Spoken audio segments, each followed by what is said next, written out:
لو انت عايز تحل كيرشوف في اقل من دقيقتين بس، اهلا بيك في فيديو جديد من سلسله اضمن درجه.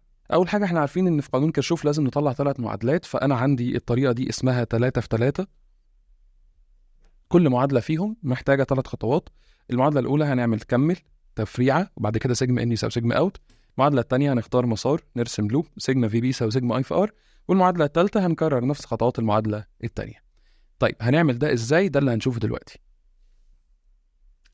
اول معادله هنعمل كمل. يعني ايه اكمل؟ كمل البيانات. ايه البيانات اللي ناقصه؟ الاتجاهات. اول حاجه هو مديلك مسار تيار واحد، لا انا عايز ارسم كل فرع المسار بتاع التيار. يعني ده هنا مثلا اي واحد، تعال نكمل اي واحد. هنرسم هنا كده اي واحد، تمام. هنرسم هنا عند المقاومه دي داخل المقاومه برضه هنرسم اي واحد، وهنرسم للبطاريه كده اي واحد، تمام. وبعد كده هنرسم برضه في الفرع دي اللي ناقصه اي واحد. بعد كده اي 2 على هو مرسوم اي 2، هنرسم برضو اللي داخل المقاومه، نكتب كده هنا اي 2. وهنرسم هنا كمان اللي داخل البطاريه ونكتب اي 2. حلو لغايه هنا؟ تمام جدا. بعد كده نمسك اي 3، ادي اي 3. هنكمل هنا في الفرع دي كمان اي 3. بعد كده هنرسم اللي داخل المقاومه ونكتب عليه اي 3. هنرسم برضو هنا البطاريه ونكتب عليها اي 3، وهنرسم في الفرع دي ونكتب اي 3. يبقى دي اول خطوه، وهي ان انا اكمل اتجاهات التيار واخليها واضحه على قد ما اقدر علشان ما اتلخبطش. تمام، ادي اول خطوه. تاني خطوه ان انا ادور على تفريعه. يعني ايه تفريعه؟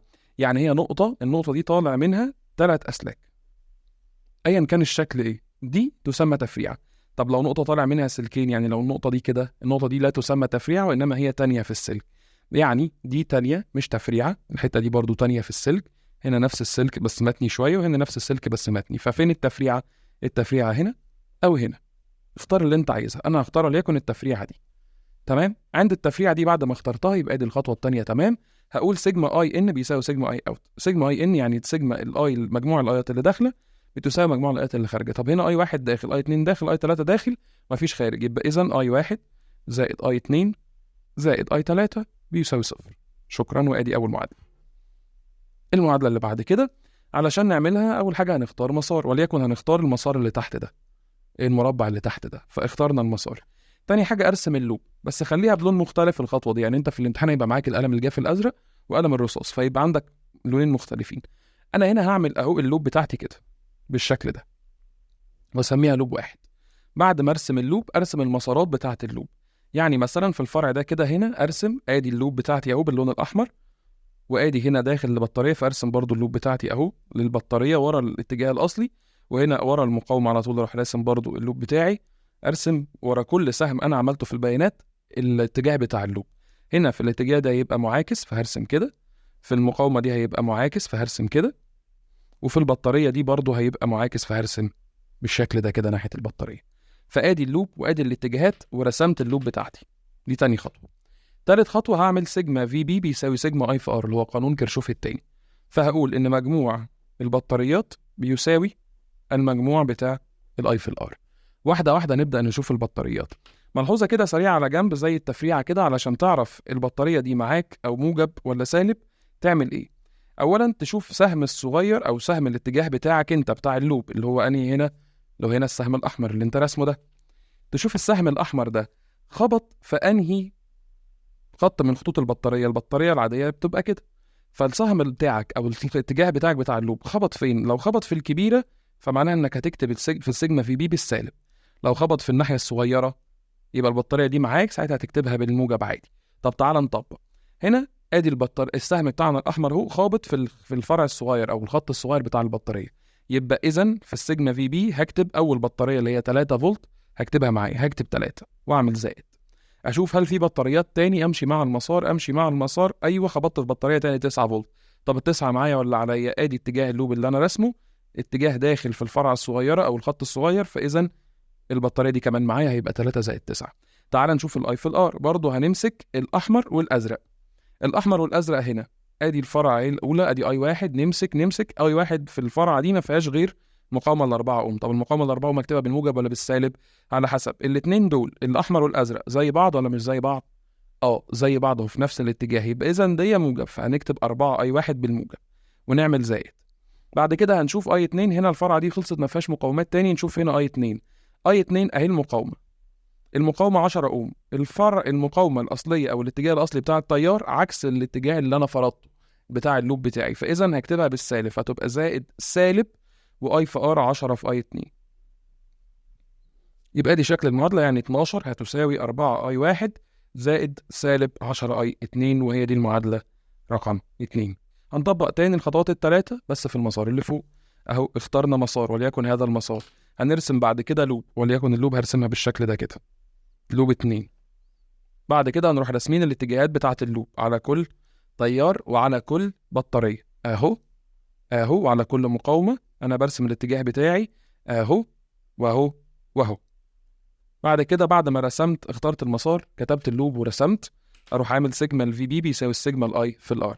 طيب ادي الفي بي، نبدا مثلا وليكن من هنا 9 فولت زي ما قلنا، السهم الاحمر خابط او السهم بتاع اللوب خابط فيه الخط الصغير بتاع البطاريه، فاذا 9 معايا بالموجب، زائد امشي امشي امشي لقيت تاني بطاريه 6 فولت، السهم الاحمر بتاع اللوب خابط فيه الفرع الصغيره بتاعت البطاريه، بقى معايا، يبقى هكتب 6 هنا هيساوي.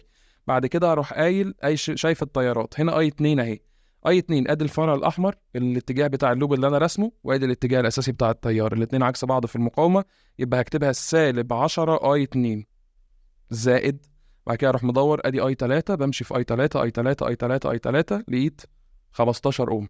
15 اوم هنا الاتجاه بتاع اللوب اللي هو الاحمر مع الاتجاه الازرق بتاع التيار الاساسي، يبقى دي هكتبها بالموجب زائد 15 اي 3، وهي دي هيبقى هنا 15 على طول بيساوي سالب 10 اي 2 زائد 15 اي 3، وهي دي المعادله رقم 3. بعد كده هنعوض في الآلة الحاسبة بالطريقه اللي انت عارفها.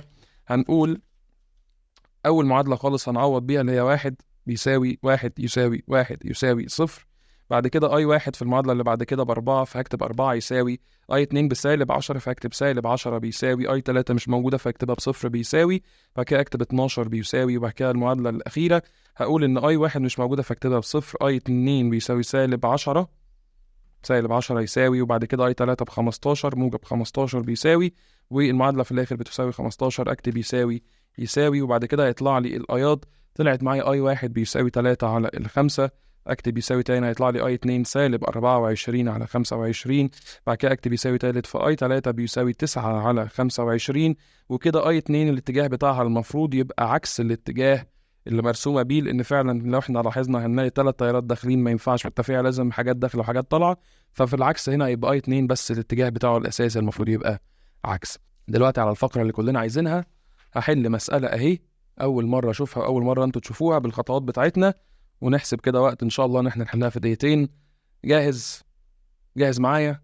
يلا انا هقول الخطوات بسرعه، دي حاجه بقى ايه، ده المستوى اللي انت المفروض توصل له ان شاء الله بعد ما تطبق الخطوات اللي احنا قلناها. جاهزين يا ابطال؟ يلا 3 2 1. نبدا. اول حاجه بنعملها بنرسم الاتجاهات بتاعه الايات، هنا اي 1 كل ده اي 1 اي 1 لغايه هنا، وبعد كده بروح راسم اي 2 بكمل الاتجاهات، ادي داخل المقاومه وداخل هنا، بعد كده برسم اي 3 ادي هنا مقاومه، وادي هنا عندي الفرعه دي، وادي هنا الفرعه دي، يبقى اي 3 كده وادي اي 3. بعد كده نروح شايفين تفريعه، وليكن هاخد التفريعه دي وراح قايل ان سيجما اي ان بيساوي سيجما اي بيساوي سيجما اي اوت، اللي داخل هنا اي 1 واي 2 يبقى اي 1 زائد اي 2 بتساوي اي 3، يعني هطرح اي 3 منها فهتساوي الصفر، وادي اول معادله جبناها. المعادله اللي بعد كده هختار مسار، وليكن هختار المسار ده وارسم في المسار ده ولوب، وليكن هرسمها بالشكل ده او بالسهم ده، ارسم بعد كده الاتجاهات بتاعه اللوب، ادي هنا كده الاتجاه ده كده، الاتجاه ده هنا، الاتجاه ده هنا، الاتجاه ده كده، ادي في الفرع دي، وبعد كده في الفرع ده واروح راسم الاتجاه هيبقى كده كده كده، وبعد كده اروح شايف سيجما في بي بيساوي سيجما اي في ار. انا ما عنديش غير بطاريه واحده، والبطاريه دي السهم داخل لي الحته الصغيره فتبقى معايا، فيبقى 12 فولت بيساوي، خلي بالك هنا في مقاومه داخليه 1 اوم و3 اوم، يبقى المقاومه بتاعه التيار اي 1 كلها 4 اوم، واي 1 معايا مع الاتجاه اللي انا فرضته فيبقى 4 اي 1.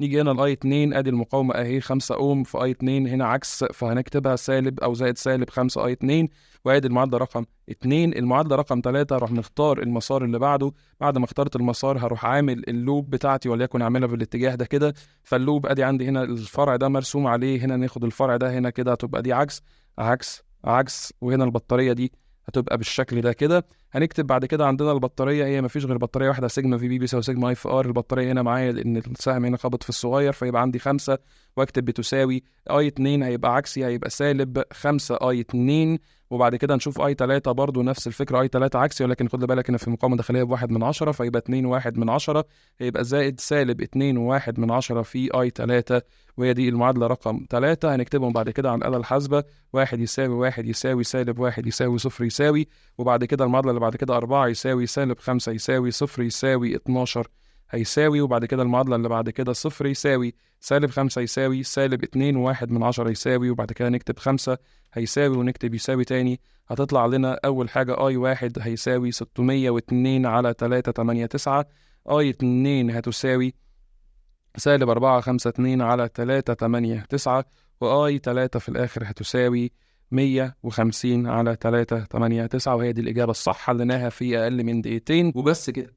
لو عجبك الفيديو ما تنساش تعمل لايك وشير وسبسكرايب، واكتب لنا في الكومنتات أي نوع من المسائل اللي انت عايزنا نحله في فيديوهات جاية. كنت معاكم دكتور فادي جمال، سلسلة اضمن درجة. شكرا جدا لكم.